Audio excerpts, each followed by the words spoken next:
Kita lanjutkan bahasan kita di surah Al-Lail dulu ya, terakhir. Oke.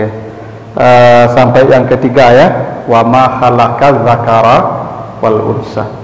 Allah bersumpah demi makhluknya ya, malam, al-lail dan nahar, siang, serta jenis ya laki-laki dan perempuan.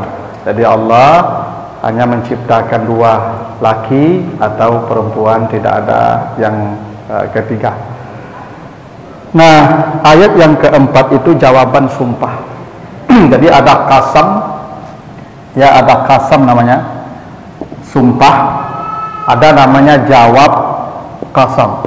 Nah, ini kalau Bapak Ibu pernah belajar bahasa Arab, jadi ada Allah bersumpah, nah sumpah itu namanya qasam, ya, demi. Dan ini ya adat taukid namanya, cara Allah untuk memberikan tekanan pada sebuah pesan. Jadi pesan itu kalau serius, ya semua pesan Allah itu serius, tapi kalau tingkat keseriusannya itu lebih, maka macam-macam sarana digunakan Allah untuk memberikan tekanan pada makna itu. Salah satunya qasam, sumpah demi Allah, demi malam, demi siang, itu namanya qasam. Allah bersumpah. Nah, qasam ini mesti ada jawabnya.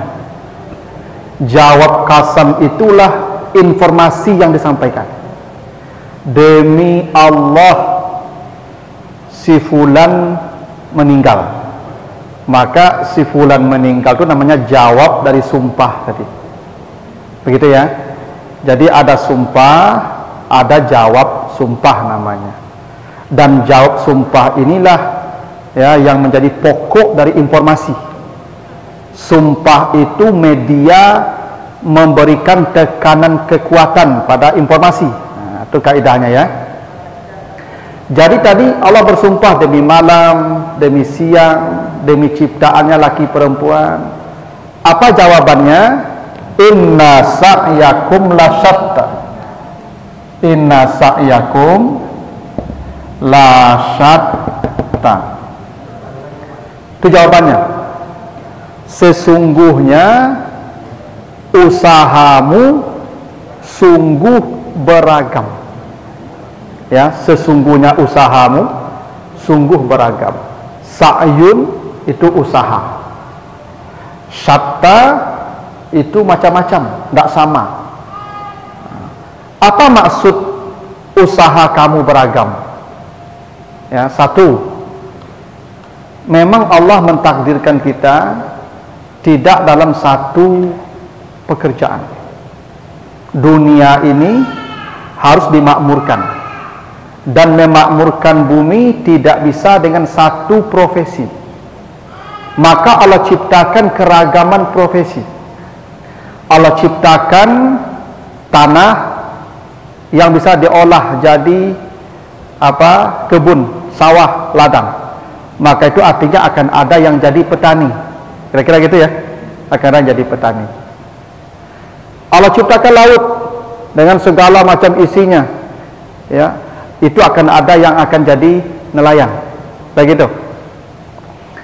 Ada di bawah tanah ini, ada minyak, ada apa segala macam. Itu akan ada orang yang menjadi pekerja tambang. Kira-kira gitu, Bapak.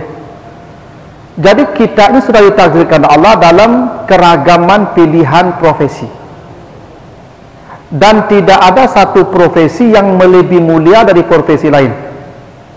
Yang Allah ciptakan orang sakit, itu karena ada nanti yang akan jadi dokter, akan ada yang menjadi apoteker, gitu. Allah bisa saja menyehatkan kita sampai mati, ibu, tiba-tiba mati aja langsung nanti.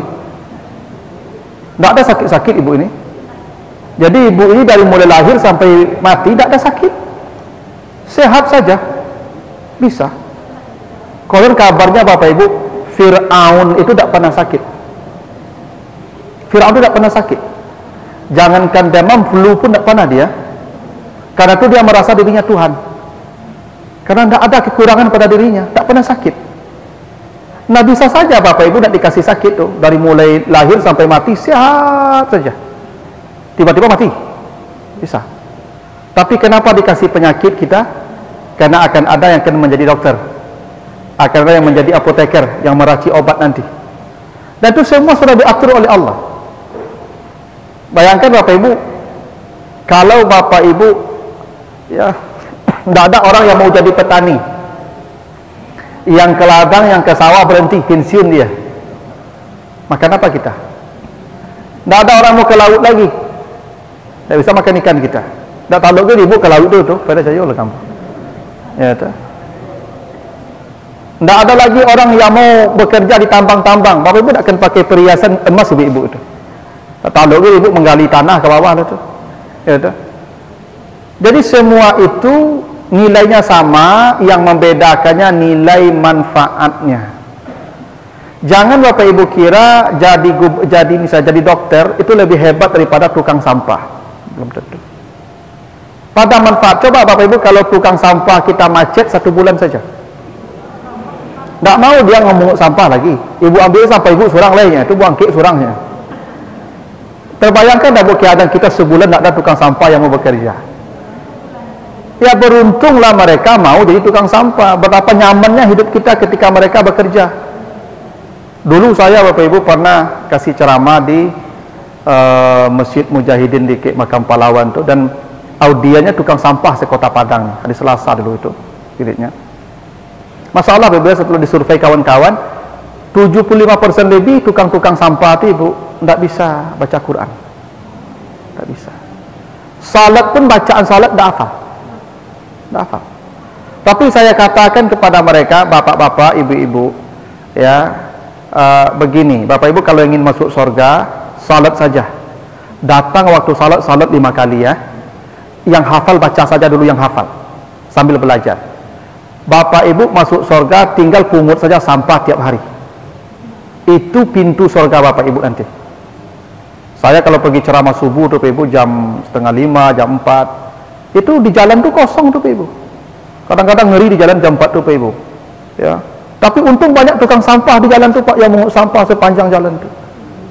Itu artinya tukang sampah tuh tidak tidur malam hari tuh Ibu. Ibu bapak ngorok tidur, dia mengut sampah kita tuh. Bahkan tukang sampah itu Ibu lebih hebat daripada orang yang tahajud semalaman itu. Orang tahajud semalaman tuh untuk dia saja itu amalnya itu. Kalau orang mengut sampah sepanjang jalan, itu orang banyak. Betul lebih bermanfaat orang yang tukang sampah ketimbang yang tahajud semalaman itu. Karena itu Ibu jangan memandang remeh satu profesi. Karena Allah yang menciptakan keragaman itu untuk kita saling memanfaatkan satu sama lain. Maka nilai hidup itu, nilai profesi itu ditentukan manfaat yang kita berikan pada orang banyak. Nah itulah kenapa Bapak Ibu, di antara usaha yang paling tinggi nilainya kan jadi guru kan. Kenapa jadi guru? Karena dia paling bermanfaat, karena dia mengajak orang jadi baik dan orang jadi baik. Berapa banyak orang-orang jadi baik tiap tahun, murid-murid yang datang berubah. Nah, itu makanya guru itu yang paling hebat ya, profesi nanti di akhirat yang paling tinggi derajatnya guru. Ya. Karena itu yang paling bermanfaat dalam kehidupan jadi guru. Dan Bapak Ibu misalnya gini, makanya apa ilmu yang menyelamatkan manusia di akhirat ini? Apa ilmu yang menyelamatkan manusia di akhirat? Ilmu yang bermanfaat kan? Bukan ilmu agama kan? Ilmu yang bermanfaat. Bisa Bapak Ibu bayangkan kalau tidak ada orang yang belajar teknologi, mic tidak ada. Bisa mendengar suara saya ke belakang tuh? Betapa hebatnya yang bikin mic ini amalnya itu. Betapa manfaatnya bagi orang banyak. Sehingga saya mengajar bisa menyampaikan ilmu berkat ini, bantuan ini. Dan yang bikin mic ini, yang menciptakan, pasti masuk surga kalau dia muslim. Jadi jangan Bapak Ibu kira ilmu agama saja membawa orang ke surga. Enggak. Kalau tidak ada bikin papan tulisnya Bapak Ibu, mana kita pakai batu ya? Yang tidak ada yang bikin kertas, bagaimana Ibu baca Quran? Yang penting ilmu itu ada tidak manfaatnya untuk manusia. Makanya segala sesuatu itu kata Allah dinilai pada kemanfaatannya. Itu kenapa Allah memuji, sungguh kamu diciptakan Allah dalam keragaman pilihan profesi. Inna sa'yakum lasyatta. Itu makna pertama dari sa'yakum lasyatta. Makna kedua adalah keragaman usaha itu, orang ini beragam cara mendapatkan atau mencari bahagia. Ada orang cari bahagia lewat harta, maka siang malam dia mencari harta sebanyak-banyaknya, karena dia melihat harta itu yang membahagiakan. Ada orang ingin bahagia dengan jabatan, maka dia kejar jabatan sebanyak-banyaknya. Itu ya, ketua ini, ketua ini, ketua ini ya, banyak sekali jabatannya, karena dia kira dia bahagia dengan jabatan. Ada yang bahagia kena popularitas, dia carilah cara untuk populer apa segala macam. Tapi kata Allah, itu sebenarnya tidak haram, tidak salah. Tapi ada kebahagiaan yang sejati. Apa itu yang sejati? Ayat berikutnya, wa amma man a'ta wa taqa. Adapun orang yang memberi dan bertakwa, wa saddaqa bil husna, dan dia membenarkan yang terbaik dari janji Allah, fasanuyassiruhu lil yusra, pasti dia akan dimudahkan mencapai kebahagiaan. Jadi bahagia itu ternyata konsepnya sederhana, a'ta, memberi. Nah, ini konsep bahagia Bapak Ibu. Jadi orang mendapatkan sesuatu pasti bahagia. Tapi ternyata kata Allah, memberi itulah bahagia. Makanya orang makin sering memberi, hidupnya makin bahagia. Orang makin kikir, hidupnya makin susah. Makanya Bapak Ibu, orang yang rajin memberi itu nampak pada raut wajahnya yang cerah. Perhatikanlah itu, orang kalau pemurah Ibu, wajahnya cerah. Orang kalau kiki, bakari wajahnya Ibu. Coba perhatiin orang kiki Ibu. Ya, orang kiki konyo cameh takut, cameh takut. Itu makanya wailul likulli humazatil lumazah itu kan. Ya, apa? Celakalah orang yang mengumpat mencela, mengumpat mencela. Kenapa dia mengumpat mencela? Allazi jama'a malau wa addada. Karena dia hobi mengumpulkan harta dan menumpuk harta dan menghitung harta. Orang kiki itu Ibu, ibitnya cameh takut, cameh takut. Dia kok ada ibu-ibu tak mau lalu mata malam loh, itu tanda kiki. Itu tanda orang kiki tu Pak. Orang kiki kok payah malam lalu apa? Yo takut ke diambil orang, dah gitu. Sehingga banci saya bunyinya tak mau lalu deh. Dah susah tu. Sebenarnya kalau dia orang pemurah, kalau datang orang mencuri pun tak apa-apa, curilah, ambillah. Kan tidak masalah Pak. Justru kalau dicuri orang tu, itu pemberian yang paling hebat. Tidak ada pemberian sehebat dicuri orang. Pertama, nyojapui. Tak payah mantan lah kan? Dah itu ya. Nyojapui langsung. Kalau tak kan payah mencari orang kan? Kalau nyojapui. Yang kedua, orang menciluk kau pilih yang paling rancak. Nah itu kan konsep memberi begitu kan, lam tanalul birra hatta tunfiqu mimma tuhibbun. Kamu tidak akan mencapai kebaikan sebelum memberikan yang paling kamu cintai. Dan orang menciluk kamu pilih selalu yang paling rancaknya ambil. Tahu lagi bukan kamu tak hebat tu ya kan. Yang ketiga orang menciluk tu biasanya banyak lo yang ambil. Kalau beragi kan misalnya 2.000, 5.000. Kalau orang menciluk satas ambil. Tak tahu. Jadi orang mencuri itu sebenarnya dia sedang mengambil sedekah kita dengan cara memaksa kita. Karena sukarela kalau bersedekah tak mungkin sebanyak itu loh. Kalau sukarela bersedekah kok lalu celengan ke tidiang atau kota amal tak infak paling 5.000. 10 kali sekali itu. Ya kan? 2.000 yang paling acok. Boleh tu isi pada 10, 5, 10, 5. Dan 100 jarang itu. Nah, lah di perhatian Tuhan itu kalau di padia sukarela, kau tak cukup saret ke surga lah kau. Dikirim orang pergi mencilok tas ibu boleh. Tak bawa lah 10 juta dia pencilok dah dia tu. Dah hebat tu. Tapi orang kikir dia akan mencela. Itu kerajaan orang kikir itu. Makanya orang kikir itu kalau hilang harapannya ibu, lama ceritanya. Ya. Itu orang kikir itu. Lama ceritanya ibu. Kalau orang kikir itu gitu. Maka ada cerita ya.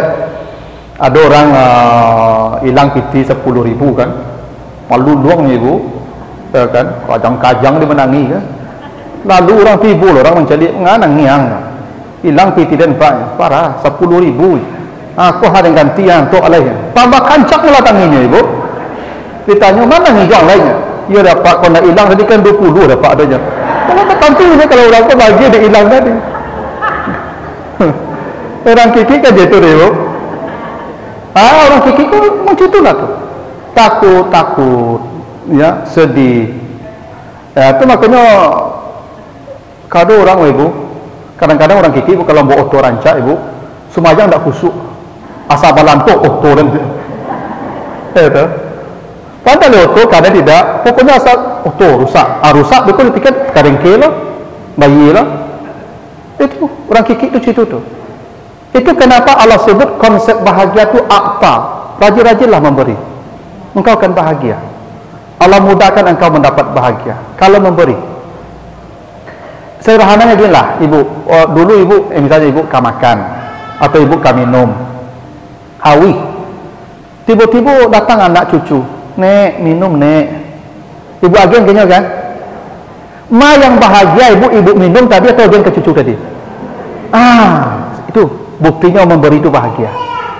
Ya, ketika ibu memberi, ibu bahagia. Ya, pasti bahagia. Itu buktinya itu. Ibu hawi ingin minum air segitu banyaknya. Tiba anak cucu minta, diam kayaknya. Awak hawi tetap tapi bahagia. Itu konsep bahagia ibu. Rajin memberi. Makanya kata Nabi, obat sakit itu sedekah. Dia kalau ibu lacuk sakit itu mungkinlah jarang mau sedekah. Iya. Ya, lacuk sakit itu terlalu jarang mau sedekah tu. Maka ubatnya sedekah. Ya, insya-Allah sehat. Ya. So gini lah ibu. Awaknya kan perasaanku kan situ pangkal penyakit ibu. Ya kalau perasaan kau kena ibu, nya dampaknya makan berkurang selero, lalu kurang itu. Ya ke siku pangkalnya segalanya ibu. Awak kalau memberi itu ibu, jiwa kita lapang. Kenapa? Karena kata Allah, ketika engkau memberikan kepada orang, tutahiruhum wa tuzakkihim. Begitu engkau memberi, maka pemberian itu mensucikan jiwamu. Kalau jiwa kita suci, bersih, dia tenang. Karena jiwa yang tidak tenang itu jiwa yang kotor. Pasti itu. Jiwa yang banyak dosa itu pasti tidak akan tenang. Makanya setiap kita melakukan kebaikan, selalu jiwa kita tenang, karena kebaikan itu menghapus dosa otomatis. Kayak gitu. Nanti baca di surat Uhud 114 itu. Surat 11 114. Apa kata Allah? Innal hasanat yuzhibnas sayyi'at. Setiap kebaikan yang kau lakukan menghapus dosa.